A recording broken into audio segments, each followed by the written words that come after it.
My name is Clara Mitchell, 35 years old, and for most of my life I believed family was supposed to be a sanctuary, a place where love outshines disappointment, where loyalty binds us closer no matter the storms outside. So when my parents' 30th wedding anniversary approached, I thought it would be just that, a rare opportunity to celebrate them, to gather as one, and perhaps, just perhaps, be acknowledged for the countless sacrifices I had quietly shouldered. But instead of gratitude, I was met with ice. In front of 100 guests, glasses raised, and music humming in the background, my parents turned to me with cold, unrecognizing eyes, and with voices sharp enough to pierce through every layer of my heart, they said, "What are you doing here? You weren't invited." The words landed like daggers, each syllable severing the fragile threads of hope I had clung to. And standing smugly behind them was my sister, Vanessa, her lips curved into a smile that told me everything. She had orchestrated this. I did not cry. I did not plead. Instead, I whispered one word: steady, deliberate, final. Understood. What they didn't realize was that this night, the night I had built for them with my own hands, was about to unravel. And when a familiar figure from the past stepped through the door moments later, Vanessa's smile disappeared, along with the illusion that she could control the story any longer.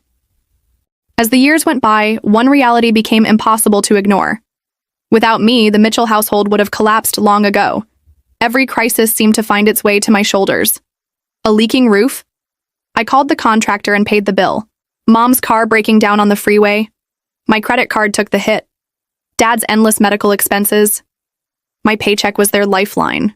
At first, I didn't mind. I told myself this was what family meant, being there when they needed me most.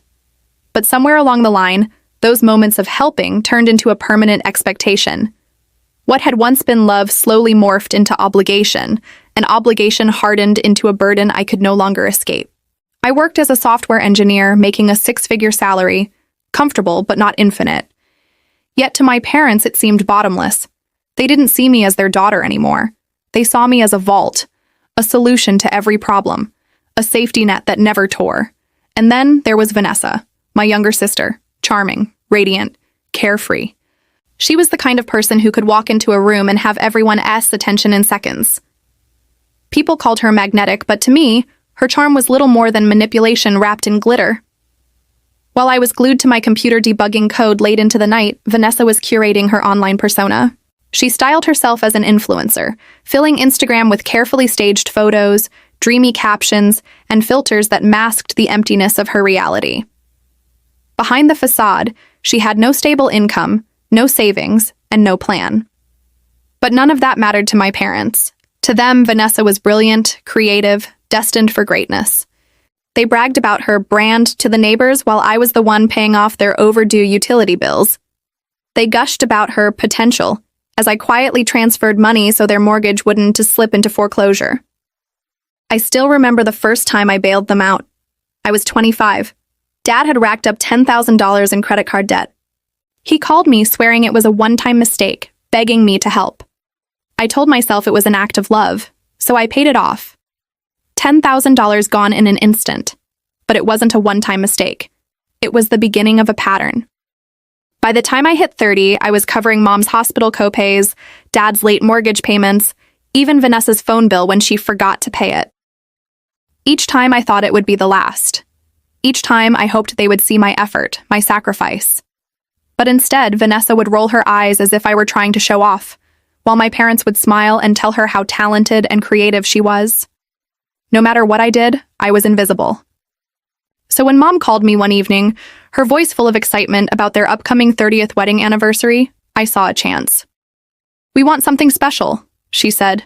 "A party like the ones you see in magazines." For a brief, naive moment, I believed this could be the bridge that finally connected us. I thought, maybe, if I went all out, if I gave them something unforgettable, they might finally say the words I had been longing to hear. Thank you. But Vanessa quickly inserted herself into the conversation. And as always, once she arrived, the spotlight shifted. She had grand ideas: a lavish resort in Santa Barbara, imported flowers, a live band, a custom cake, a photo booth, a floral archway that cost more than my monthly rent. She spoke like she was planning the Oscars, her voice brimming with confidence and flair. There was only one problem. She had no money. She never even pretended she would contribute. Instead, she scrolled through her phone, barely looking at me, and said, "You've got this, right?" It wasn't a question. It was an order dressed as a casual remark. And just like always, I nodded. Because that's who I had been conditioned to be. The reliable one. The fixer. The silent workhorse standing in the background while she soaked in the applause. I booked the coastal resort, renowned for its sweeping ocean views and high-end events. The deposit alone, $5,000, went straight onto my credit card. I coordinated with the resort manager, negotiated catering for over 100 guests, secured a string quartet for the cocktail hour, and juggled endless phone calls with vendors. Meanwhile, Vanessa's demands only grew. A vegan menu option. A spotlight for the dance floor.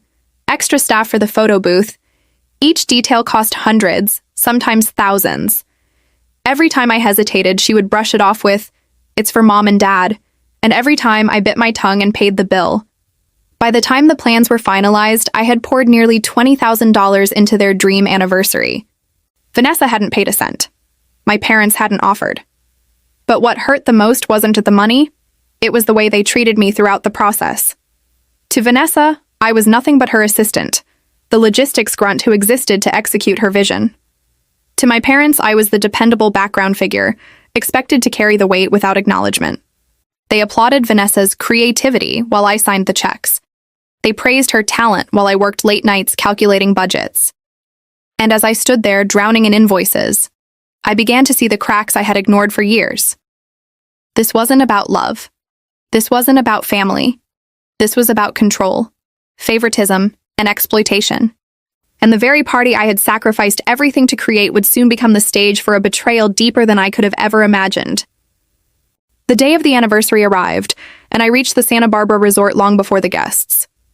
The banquet hall was dazzling, white linens draped across the tables, crystal glasses catching the sunlight streaming through tall windows, and the floral arch, Vanessa's grand idea, standing proudly at the center like a monument to excess. The air was rich with the scent of imported roses and gourmet appetizers. I should have been proud. After all, I had orchestrated every detail, poured nearly $20,000 of my savings into this night. But instead, I felt hollow. As the clock inched toward evening, guests began to arrive. Laughter filled the air, champagne glasses clinked, and the string quartet began their soft melodies. I moved quietly through the room, double-checking the arrangements, making sure the microphones were tested, the dessert station was ready, the seating chart flawless. For once, I wanted everything perfect. And then I saw them, my parents. They stood near the entrance, dressed impeccably, smiling warmly at the guests. But when their eyes met mine, their expressions shifted, cold, sharp. Mom stepped forward first, her voice cutting like glass. "You're not supposed to be here." I blinked, stunned. "What?" She didn't hesitate. "Your sister told us you've been causing trouble. You're not welcome tonight." My chest tightened, the air rushing out of me. I glanced at Dad, hoping for contradiction, for some sign of reason. But he only added, in a clipped, formal tone, "You've been stirring up drama, Clara. This is supposed to be a celebration. Please leave." The words didn't just sting. They shattered. In the very hall I had booked, at the very event I had paid for, my own parents were exiling me like an unwanted stranger. Behind them, Vanessa stood with her arms crossed, her lips curved into a smug, triumphant smile. Her eyes met mine, and for a fleeting moment, I saw her victory shimmering there.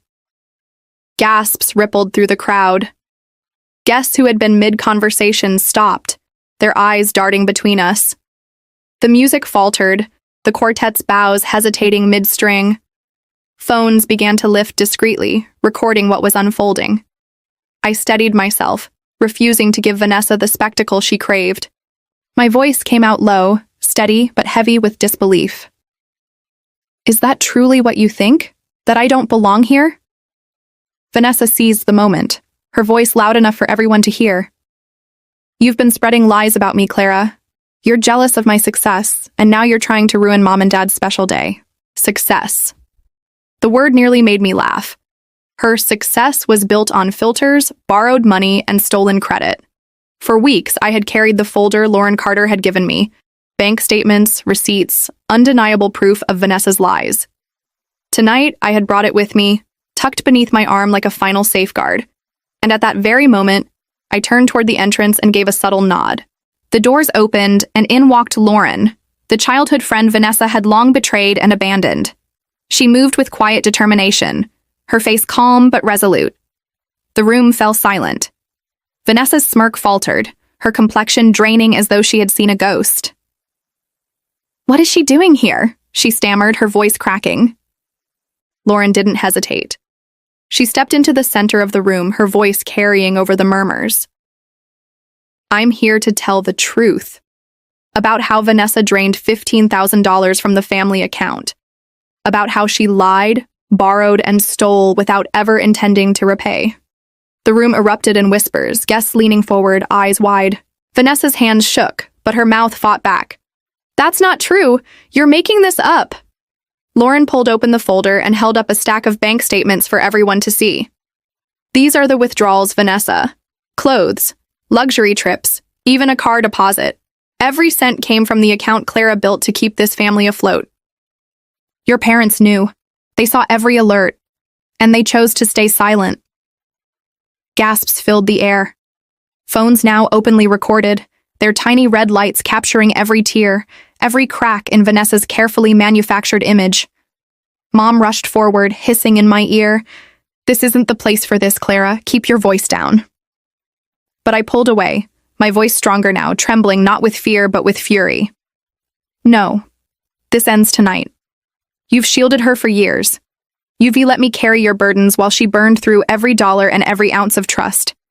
And when I finally exposed the truth, you tried to throw me out of the very party I built for you." Dad's face reddened, his jaw clenched, but he had no words. The whispers among the guests had grown louder, sharper, condemnation hanging heavy in the air. Vanessa's desperation cracked her mask. She lunged toward Lauren, her voice shrill and breaking. "You're just jealous of me. You've always been jealous." Lauren didn't flinch. She stood tall, her voice steady as stone. "Jealous? No, Vanessa. I trusted you. I lent you money you never repaid. And now, so has Clara. And so have your parents. But tonight everyone sees who you really are." Vanessa froze, the words slicing deeper than any accusation. Her carefully curated life, her illusion of influence and glamour, was crumbling in real time under the harsh gaze of an audience she could no longer control. And I stood there, finally silent, finally free of the weight of proving myself. I didn't need to say more. The truth was out, and the damage was done. The banquet hall buzzed with disbelief, whispers turning into condemnation, eyes shifting away from Vanessa and toward my parents, who stood exposed in their complicity. For the first time in years, I wasn't invisible, I was undeniable. The banquet hall was no longer a place of celebration. It was a battlefield. The quartet had stopped mid-song, their bows frozen in the air. The catering staff stood in stunned silence, trays of hors d'oeuvres trembling in their hands. The laughter and polite chatter that had filled the evening only moments before had evaporated, replaced by whispers, gasps, and the unmistakable hum of phones recording every second. Vanessa's face was pale, her eyes darting wildly from me to Lauren to the incriminating papers held aloft for all to see. Her hands trembled as she tried to gather herself, but her voice betrayed her.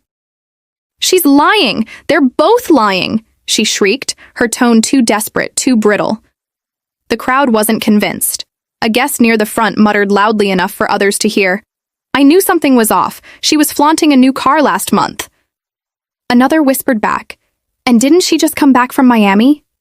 The murmurs spread like wildfire, feeding on the evidence Lauren had laid bare. Mom tried to intervene, clutching my arm with a grip that was equal parts panic and fury. "Enough, Clara," she hissed. "Don't air our private matters like this." But I pulled free, my voice steady and unyielding. "Private? You wanted to keep this private because you've enabled her for years. You knew she stole that money and you told me to stay quiet.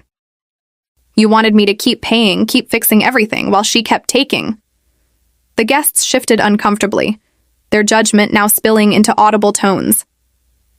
"Unbelievable," someone muttered, Her own parents sided with the thief.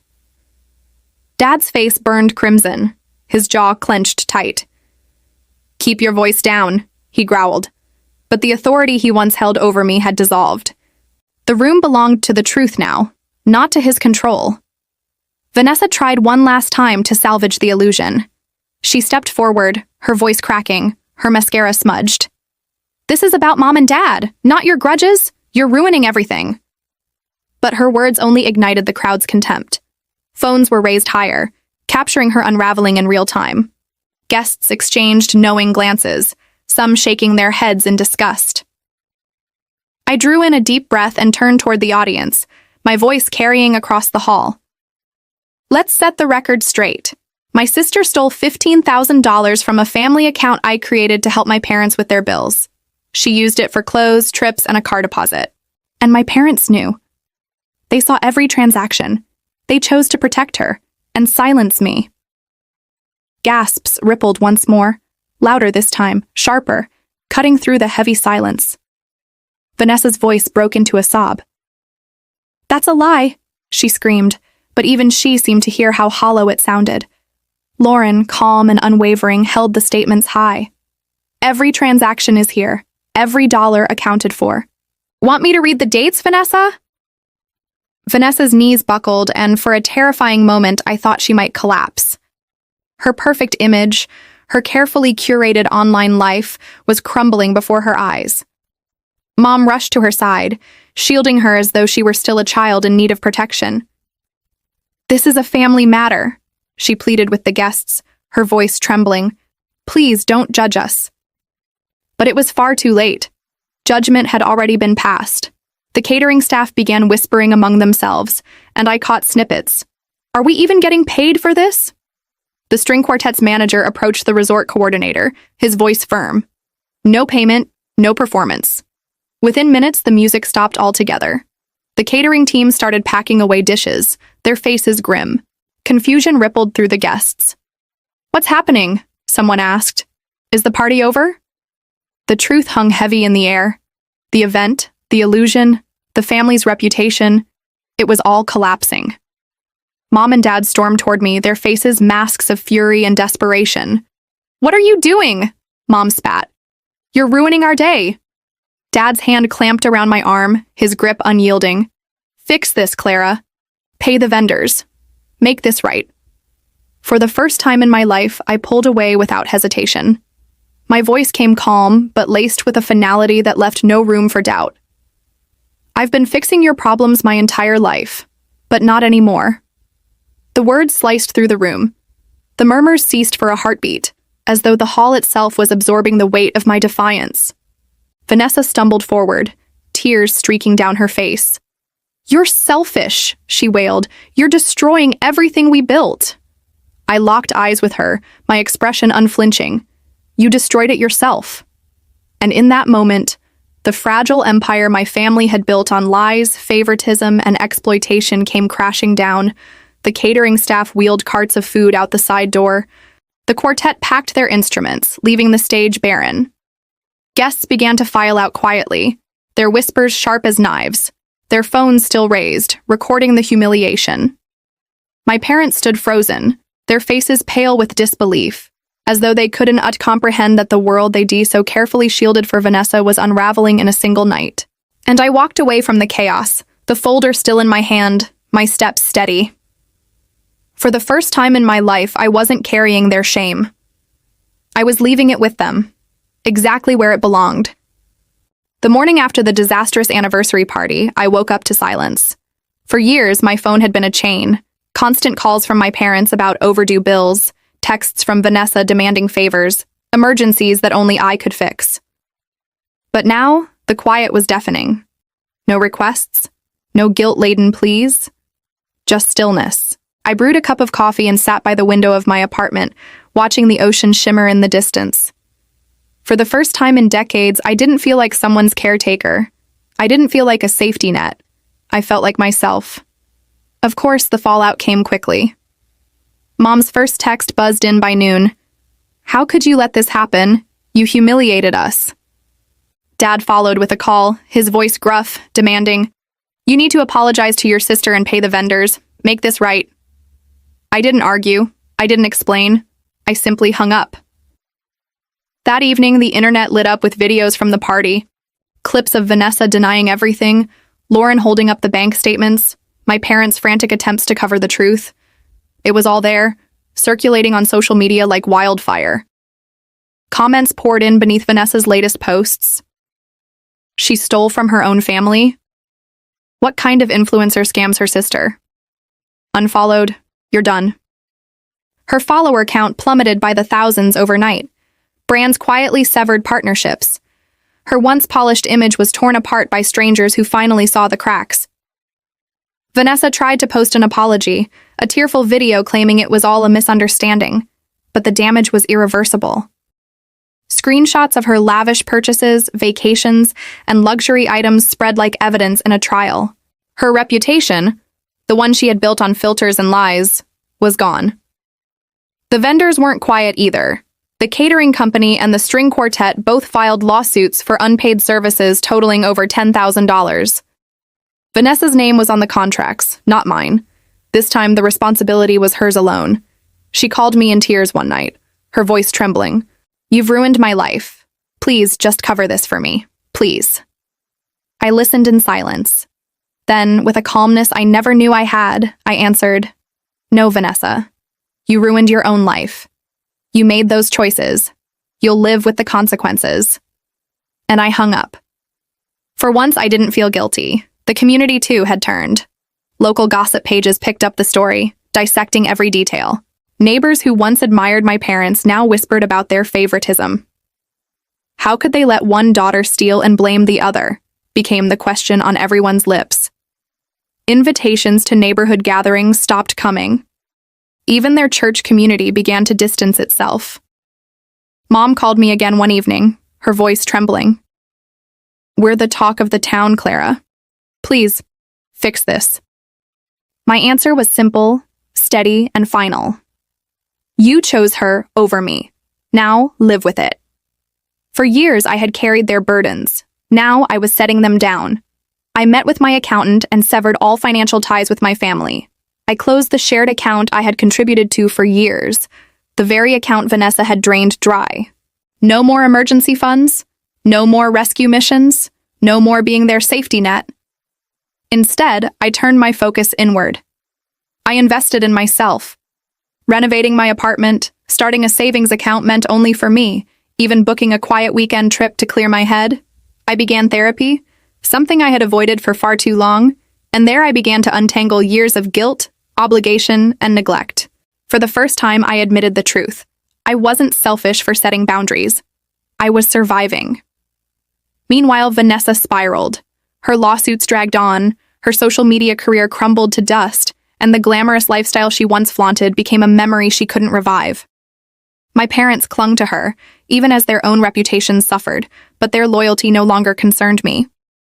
It wasn't my job to fix them anymore. I found solace in small things, hiking trails just outside Santa Barbara, weekend mornings spent reading without my phone buzzing, reconnecting with old friends who valued me for who I was, not for what I could give them. Lauren checked in often. Over coffee one afternoon, she said softly, "You did the right thing, Clara. Don't let them make you doubt that." I smiled for the first time in weeks, genuinely. "I know," I said, and I meant it. Work, too, became a refuge. With the weight of my family lifted from my shoulders, I threw myself into projects I had once postponed, earning a promotion I'd long deserved. My colleagues began to see me not just as capable, but as someone who thrived. The lesson settled in slowly, but with clarity. Strength isn't measured by how much weight you carry for others. Strength is knowing when to set that weight down. For years, I had mistaken silence for loyalty, sacrifice for love, and endurance for strength. But none of those things made me whole. What made me whole was reclaiming my life, my choices, and my peace. My family's chaos wasn't mine to solve. Their downfall wasn't mine to prevent. Their consequences weren't mine to carry. And as I stood at the edge of a cliff one evening, watching the sunset blaze across the horizon, I finally understood the freedom that came with letting go. I didn't need their approval. I didn't need their validation. I only needed myself.